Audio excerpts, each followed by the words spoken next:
আসসালামু আলাইকুম। আমন্ত্রণ জানাচ্ছি 52 টিভিতে। ফিলিস্তিনের ঘুমন্ত মানুষের উপর ইসরায়েলের বর্বরোচিত বিমান হামলা, বহু হতাহত। প্রতিশোধ নিবে প্রতিরোধ ফ্রন্ট, বড় যুদ্ধের আশঙ্কা।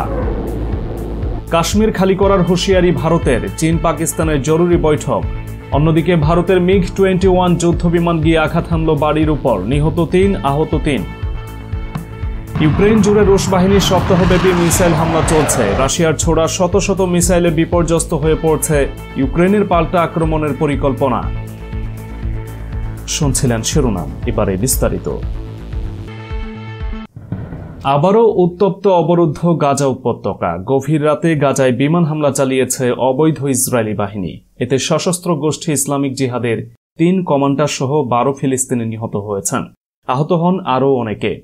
ইসরায়েলি সামরিক বাহিনীর দাবি, ফিলিস্তিনের সশস্ত্র গোষ্ঠীটির আস্তানা লক্ষ্য করে হামলা চালানো হয়েছে। 9 মে স্থানীয় সময় রাত 2টার দিকে বোমা বিস্ফোরণের শব্দে কেঁপে ওঠে গাজা উপত্যকা।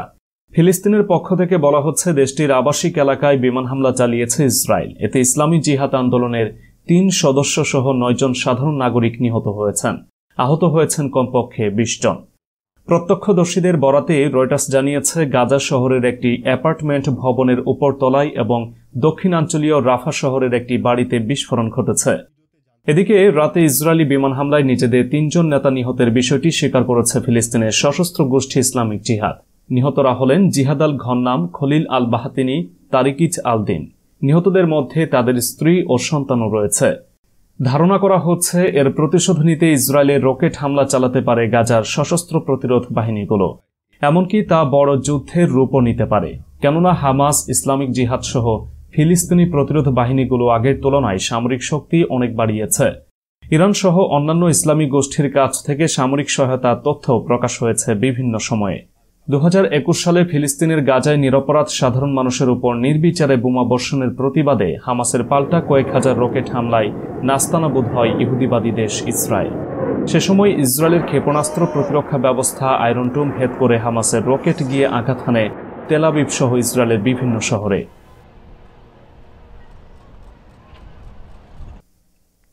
এবারে কাশ্মীর প্রসঙ্গ। সাংহাই কোঅপারেশন অর্গানাইজেশন SCO এর পররাষ্ট্রমন্ত্রী পর্যায়ের বৈঠকে যোগ দিতে ভারতে গিয়েছিলেন পাকিস্তানের পররাষ্ট্রমন্ত্রী বিলাওয়াল ভুট্টো জারদারি। সেই বৈঠকে এসেছিলেন চীনা পররাষ্ট্রমন্ত্রী কিন ক্যাং। বৈঠক সেরে বিলাওয়াল উড়ে গিয়েছেন ইসলামাবাদে। অন্যদিকে 2 দিনের পাকিস্তান সফরে গিয়েছেন চীনা পররাষ্ট্রমন্ত্রী। সেখানে গিয়ে কাশ্মীর প্রসঙ্গ উঠে এসেছে চীন ও পাকিস্তানের মুখে। এ ব্যাপারে যৌথ বিবৃতি দিয়েছে চীন ও পাকিস্তান। সেখানে তারা জানিয়েছে, কাশ্মীর সমস্যা সমাধান জাতিসংঘের সনদ, নিরাপত্তা পরিষদের রেজুলিউশন এবং দ্বিপাক্ষিক চুক্তি অনুসারে করা উচিত। প্রসঙ্গত, CEO বৈঠকের সময়ই ভারতের পররাষ্ট্রমন্ত্রী S জয়শঙ্কর পাকিস্তান পররাষ্ট্রমন্ত্রীকে বলেছিলেন, প্রতিবেশী দেশের জবাব দেওয়া উচিত, তারা কবে অবৈধভাবে জম্মু ও কাশ্মীরের দখল করে রাখা এলাকা খালি করবেন। ভারতের বক্তব্যের পরই পাল্টা পাকিস্তান ও চীন ওই যৌথ বিবৃতি দিল বলে মনে করছে রাজনৈতিক মহল। কাশ্মীর নিয়ে ভারতের এরকম অবস্থানের গোলে পাকিস্তানের পাশে দাঁড়িয়েছে চীন। বলা হচ্ছে, সেজন্যই পাকিস্তানে গিয়ে তড়িঘড়ি বিবৃতি দিতে হলো চীনকে। ইসলামাবাদে গিয়ে পাকিস্তান পররাষ্ট্রমন্ত্রী বিলাওয়ালের সঙ্গে বৈঠক করেছেন চীনের পররাষ্ট্রমন্ত্রী গ্যাং। সেই বৈঠকের ছবিও টুইটারে শেয়ার করেছেন বিলাওয়াল। ওই বৈঠকের পরই চীনা পররাষ্ট্রমন্ত্রী বলেছেন, চীনের তরফে জানানো হচ্ছে, ভারত ও পাকিস্তানের মধ্যে কাশ্মীর বিতর্কে ইতিহাস থেকে সরে আসা উচিত। জাতিসংঘের সনদ, নিরাপত্তা পরিষদের রেজুলিউশন এবং দ্বিপাক্ষিক চুক্তি অনুসারে শান্তিপূর্ণভাবে এর নিষ্পত্তি করা উচিত। তবে পাকিস্তান ও চীনের ওই যৌথ বিবৃতির পর এখনো পর্যন্ত ভারতের পররাষ্ট্র মন্ত্রণালয়ের তরফে কোনো প্রতিক্রিয়া দেওয়া হয়নি। কিন্তু ভারত ও পাকিস্তানের মধ্যে থাকা সমস্যায় চীন কেন নাক গলাচ্ছে তা নিয়ে ভয় পাচ্ছে নয়াদিল্লি। পাকিস্তান, চীন 2 বন্ধু দেশের সাথেই সীমান্ত নিয়ে বিবাদ রয়েছে ভারতের। ভবিষ্যতে সামরিক সংঘাতে জড়ালে ভারতকে এই 2 দেশকে একসাথে মোকাবেলা করতে হবে। ভারত পাকিস্তান আগে 1965 এবং 1999 সালে 2 বার যুদ্ধে জড়িয়েছিল কাশ্মীর নিয়ে। এখন পরিস্থিতি ভিন্ন, কারণ 2 দেশের কাছে পরমাণু অস্ত্র রয়েছে। ব্রিটেন থেকে ভারত পাকিস্তান 1947 সালে যখন স্বাধীনতা পায়, তখনই 2 দেশই কাশ্মীরকে পাওয়ার প্রতিদ্বন্দ্বিতায় নেমেছিল।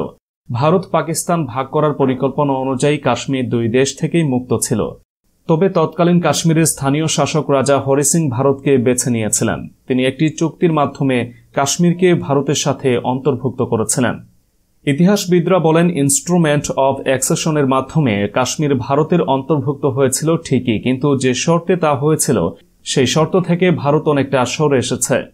এই অংশের অনেক মানুষ ভারতের শাসনে থাকতে চায় না, তারা পাকিস্তানের সাথে ইউনিয়ন করে যুক্ত হতে অথবা নিজেরা স্বাধীন রাষ্ট্র হিসেবে থাকতে চায়। কারণ ভারত শাসিত জম্মু কাশ্মীরে 60% বেশি মুসলিম। ভারতের রাজ্যগুলোর মধ্যে এই একটি রাজ্য যেখানে মুসলিমরা সংখ্যাগরিষ্ঠ।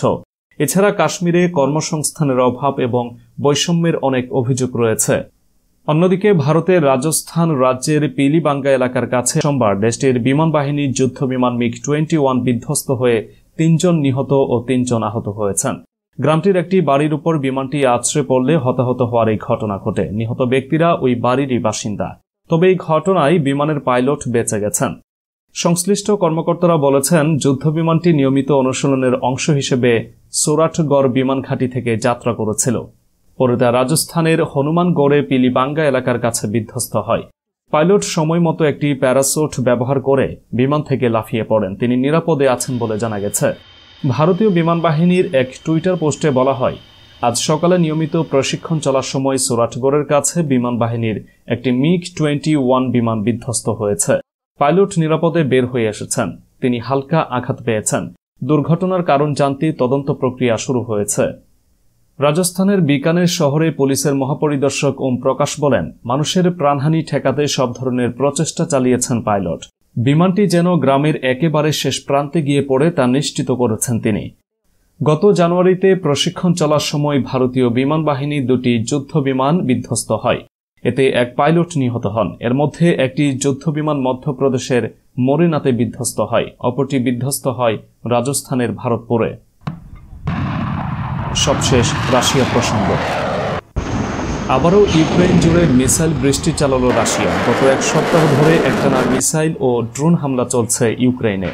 মঙ্গলবার সকালে আবারও দেশটির 2/3 এলাকাতেই এয়ার রেড সাইরেন বেজে ওঠে।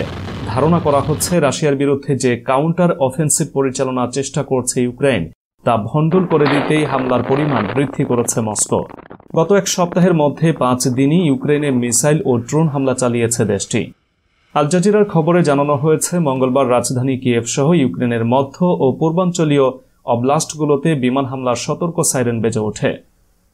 কিয়েভের কর্মকর্তারা জানিয়েছেন, তারা রাশিয়ার হামলা ঠেকিয়ে দেওয়ার চেষ্টা করছেন। এর আগে সোমবার দিনব্যাপী রুশ মিসাইল ও ড্রোন হামলায় ইউক্রেনের একাধিক সামরিক স্থাপনা ধ্বংস হয়েছে। তবে এতে মারা গেছেন 4 বেসামরিক নাগরিকও, আহত হয়েছেন আরও 14 জন। সোমবার ইউক্রেনের মোট 10টি এলাকায় আক্রমণ হয়। রাশিয়া যেখানে মাসে একদিন এই ধরনের মিসাইল হামলা চালাতো, সেখানে গত এক সপ্তাহে 5 দিন এমন হামলা হয়েছে। ইউক্রেনে 2-1টি অঞ্চল ছাড়া প্রায় প্রতিটি অঞ্চলেই কোনো না কোনো অবকাঠামোকে টার্গেট করেছে মস্কো। রাশিয়ার ছোড়া শত শত মিসাইলে বিপর্যস্ত হয়ে পড়ছে ইউক্রেনের পাল্টা আক্রমণের পরিকল্পনা। মস্কো চেষ্টা করছে যেভাবেই হোক ইউক্রেনের সেনাদের ফ্রন্ট লাইনে আসা ঠেকাতে। আবার অনেকে মনে করছেন, ক্রেমলিনের ড্রোন হামলার প্রতিশোধ হিসেবে টানা মিসাইল ছুড়ছে মস্কো।